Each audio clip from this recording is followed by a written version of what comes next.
Hallelujah. Mwongere cyane. Hallelujah. Musubire. Hallelujah. Mwongere. Hallelujah.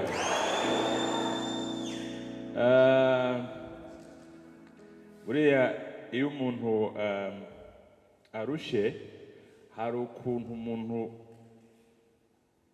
aruhuka, hari uburyo umuntu akoresha kugira ngo aruhuke. Ushobora kwiyuhagira, ushobora gukandwa, hari uburyo bwinshi bukoreshwa. Ariko mu buryo bwo mu mwuka, kenshi iyo twagize n'umunaniro w'umubiri, kuriya hariya mwari ko mukanda ubu nyine, hariya nari ntangiye kumva kabisa ko mutangiye gukurura ibintu. Uvuge ngo amen.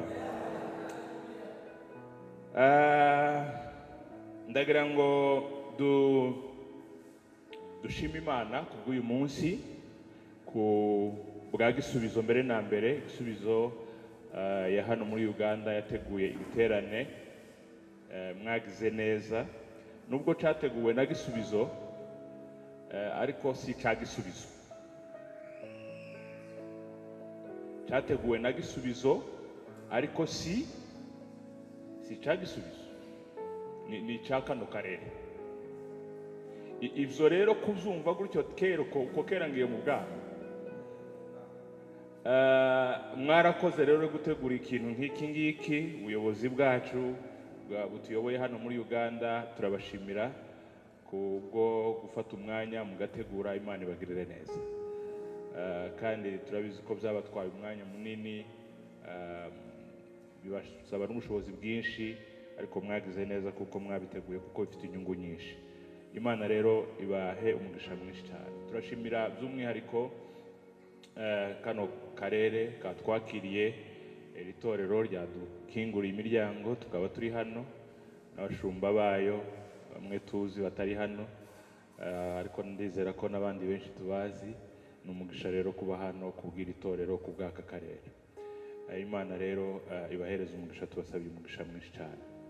Turashima Imana kubw'umushumba urangije kutuganiza ijambo ry'Imana. Ni inshuti, umuvandimwe. Twishimiye kongera kubana no guhurira hano, ariko igikomeye turashima Imana no kubw'ijambo ryayo Imana imaze kubakoresha kugira ngo twakire. Turashima Imana nanone kubw'abashumba batandukanye bakuri uyu musozi, mwaje kwifatanya natwe, ariko namwe mwaje kwikorera. Imana ibagire neza kandi bahereza umugisha mwinshi.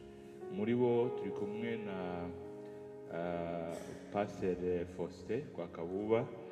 Ni umushumba dukunda cyane kandi twubaha, kubera umuhamagaro Imana yamuhaye. N'abandi benshi nuko nguko, ariko ni umubyeyi wanje mu buryo bwo mu mubiri, aramzaye mu mubiri kuko ni data wacu.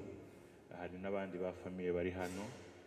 Uretse icyo ngicyo turahuza cyane muri connection mu mwuka. Ndatekereza ko atari amaraso cyane mu mubiri, kuko hari n'abandi tuvukana, ariko icyo ni ikintu gikomeye. Kubana namwe hano ni umugisha ukomeye, kandi twishimiye kubana namwe mwese. Shimiye sinavuga umwe, hariya hari ba petit frere bariya bavuye Mbarara, bombi ni barumuna banje.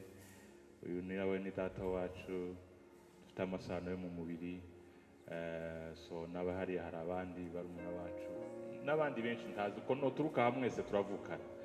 So reka ndeke kubitindaho, icy'ingenzi gusa nuko twishimiye kubana namwe, kandi ari umugisha ukomeye.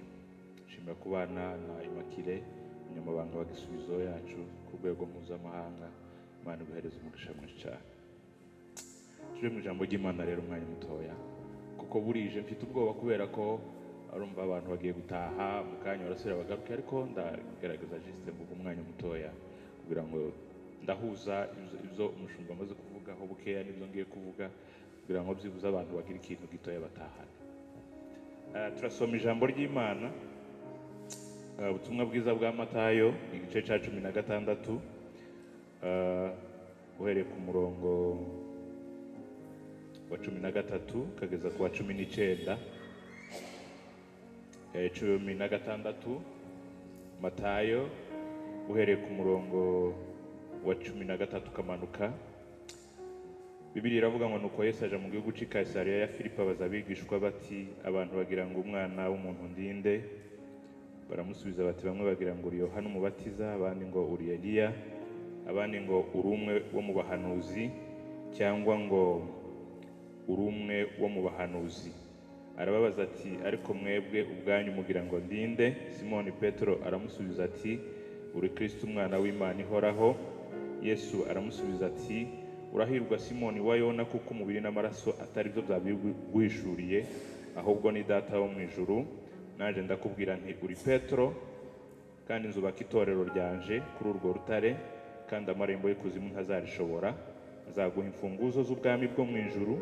Icyo uzahambira mu isi kizaba gihambiriwe mu ijuru, n'icyo uzahambura mu isi kizaba gihambuwe mu ijuru.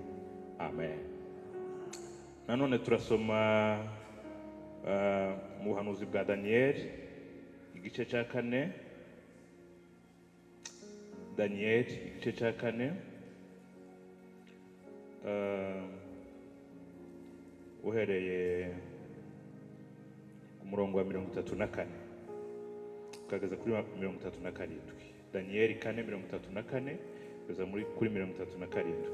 Hanyuma y'iyo minsi njyewe Nebukadinezari nuburira amaso yanje mu ijuru, ngarura kenge, pera ko nshima isumba byose, ndayambaza, nubaha ihoraho iteka ryose, kuko ubwami bwayo ari bwo bwami utazashira, kandi ingoma yayo izahoraho uko ibihe bihaye ibindi. Ariko abo mu isi yose ni nk'ubusa imbere yayo, ikora uko ishaka mu ngabo zo mu ijuru no mu bantu bo mu isi, kandi ntawubasha kuyikoma mu nkokora cyangwa kuyibaza ati uragira ibiki.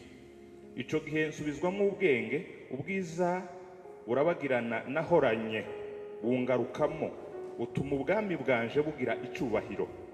Maze abajanama banje n'abatware banje baza kunshaka, pera ko nkomezwa mu bwami bwanje, ndetse nongerwa icyubahiro cyinshi.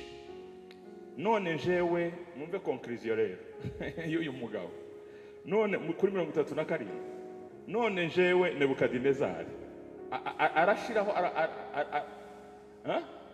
none njewe agiye gutanga sasa conclusion y'amasomo yaravuyemo. Ndashima umwami, ndashimisha umwami wo mu ijuru, ndamusingiza, ndamwubaha, kuko imirimo ye yose ari iy'ukuri, kandi inzira ze ari izigororotse, ariko abibone abasha kubacisha bugufi. Amen. Eka wenda nsoma kandi kamwe gusa muri Luka 12, hanyuma tuje mu ijambo ry'Imana. Luka 12, duhereye ku murongo wa 32.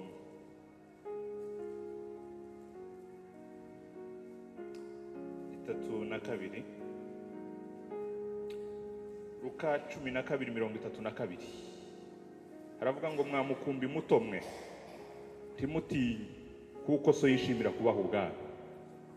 Amen. Mwamukumbi muto mwe ntimutinye, kuko so yishimira kubahereza iki? Turi hano rero mu giterane cya gisubizo twise ngo ni Kingdom Legacy, cyangwa umurage w'ubwami. Umurage w'ubwami nico tuzoba tuganira iyi minsi 3 hano. Nta kindi na kimwe tuzovuga ubwami n'amahame y'ubwami n'umurage w'ubwami. Donc ni ukuvuga ngo tugiye muri leta, tuzovuga ibintu biri by'ubwami, biri deep, biremereye, bikomeye, bihambaye. Tumira abantu bose kugira ngo muzaze mwumve, n'abari hano namwe muhabe muhari kugira ngo mubashe kumva. So ni igiterane kigenda kiba ahantu hatandukanye, kandi by'ukuri tunashima Imana kuba hano, kubera ko byari bigoye, ntabwo byari byoroshe.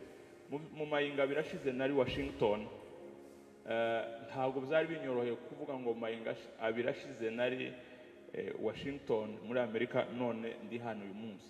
Ni ibintu bigoranye. Kuva mu kwezi kwa 12 nagize ingendo nyinshi. Mu kwa 12 nari hano Nairobi, nanone twari twafite iki giterane.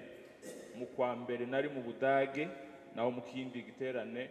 Mu kwa kabiri nyine nari Washington muri ico giterane kindi. Uyu munsi rero ndi hano muri iki giterane, turi mu kwezi kwa 3. Nzava hano mu kwezi kwa 4 nja mu Bubirigi mu kindi giterane, mve mu Bubirigi mu kwa 5 nja muri Canada mu kindi giterane. Urumva ni ibintu biba bisaba umwanya munini n'imbaraga nyinshi kandi bitatworoheye. Iyo tubonye rero Imana idufashije, ibyo twapanze nk'ibi ngibi, haziramwe ibirwara, haziramwe ibibazo byinshi, tukabona tubigezeho dushima Imana. So turashima Imana rero kuba hano muri iki giterane, ntabwo ari ibintu bisanzwe. Imana rero ishimwe kubwibyo. Iki giterane rero nkuko nari mbivuze, tugenda tugikora hirya no hino tugamije ikintu kimwe kitari kinini. Ubwo deja nije mu ijambo ry'Imana, tugamije ikintu kimwe, tugamije gusenya imisingi yose y'idini. Tugamije gusenya, iyo niyo ntego ya mbere y'iki giterane, ni ukubanza gusenya ibintu by'amafuti byubakitse mu buzima bw'abantu bitari byo by'imyizerere itariyo, kugira ngo abantu basubire ku rufatiro nyarwo rw'ukuri. Icyo ni icya mbere. Icya kabiri, uko iyo umuntu ashaka kurya gusana biragoye kuruta gutangirira kwizera. Iyo ibyo bintu bimaze gusenyuka mu muntu, ni ngombwa ko umuntu rero atangira akubakwa ahereye hasi, umuntu agasubira kuri fondasiyo, akagenda azamuka kugera ku rwego rwiza. So muri iki giterane rero, amahame umurage w'ubwami bw'Imana niyo nyito nini y'iki giterane, ni kingdom legacy, na umurage w'ubwami bw'Imana. Uyu umwaka ushize twari ko tuganira hejuru y'amahame y'ubwami bw'Imana. Umwaka wundi wo hirya twari ko tuganira icingenzi, priorite mu bwami bw'Imana. Uyu mwaka rero twahisemo kuganira teme ivuga ngo itorero mu mugambi w'ubwami bw'Imana. Mu yandi magambo no kuvuga ngo ni kingdom mission. Abumva icongereza, tuzaba tuganira mission y'ubwami, imirimo, inshingano ubwami bushinzwe gukora, ubwami bw'Imana bushinzwe gukora. Ariko tubihuze n'itorero, twumva uruhara rw'itorero mu mirimo y'ubwami bw'Imana. Tuzovuga ubwami muri iki giterane, ariko tuzogaruka no kwitorero cyane.